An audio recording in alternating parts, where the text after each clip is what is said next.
Hello friends, welcome to my channel education Odisha.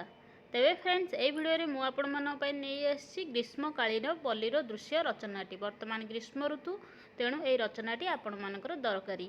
तेबे चलतु आरंभ करवा भिडियोटी। ता पूर्व जदि आपण माने चैनल रे न्यू अटंती तेबे सब्सक्राइब करी पाखरे थिबा बेल आइकन को प्रेस कर दियंतु।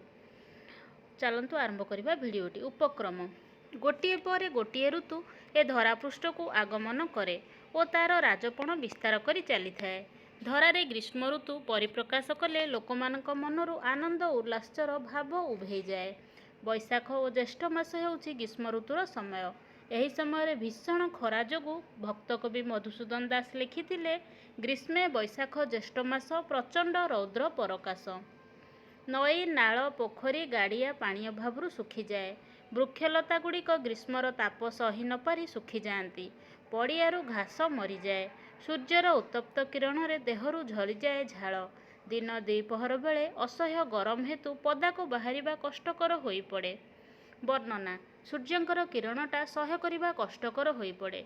सूर्य सकल शक्तिर आधार हेले मध्य तांकर उत्तापरे पृथ्वी जेपरी ध्वंस हेला परी मने हुए।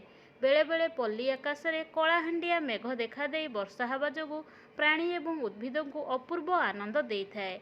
पल्ली रे एही ऋतुरे आंब, पणस, सपुरी, तरभुज इत्यादि फल प्रचुर परिमाण रे मिले।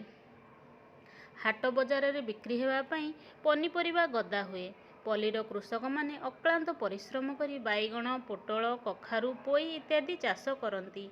रात्रि रे गंगशिउली, मल्ली, हेना, रजनीगंधा, चंपा, माधवी आदि फूल फुटी पल्ली परिवेश को महकित करिथाए। पर्वपर्वाणी एही ऋतुरे पल्लीवासी अनेक पर्वपर्वाणी पालन करिथांती। पणा संक्रांति, चंदन यात्रा, अक्षय तृतीया, सावित्री व्रत, शीतल षष्ठी आदि पल्ली रे आनंद उत्साह उल्लास रे पालित हुए। पणा संक्रांति रे पल्लीवासी छतुआ खाई आनंद उपभोग करती। चंदन पूर्णिमा रे ठाकुर चंदन पानी रे बुड़ी रुहंती। ग्रीष्म ऋतुर शेष संस्पर्श रे आसे रज पर्व।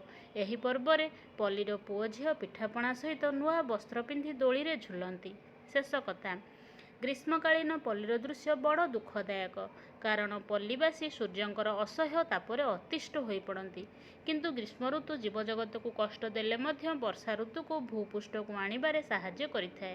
तेणु ग्रीष्म ऋतु नथिले पृथ्वी रे सर्जना संभव ही नथांता। कवि मधुसूदन राव लिखिछंती, निधाग समय हेले हे दारुण अटे जगतर मित्र, जन्माई मेघ साधे प्राणीहित विधि विधान विचित्र। तेबे फ्रेंड्स एटी शेष होला रचनाटी। भिडियोटी केमती लगिला निश्चिंत भाव में लाइक करेंगे। धन्यवाद।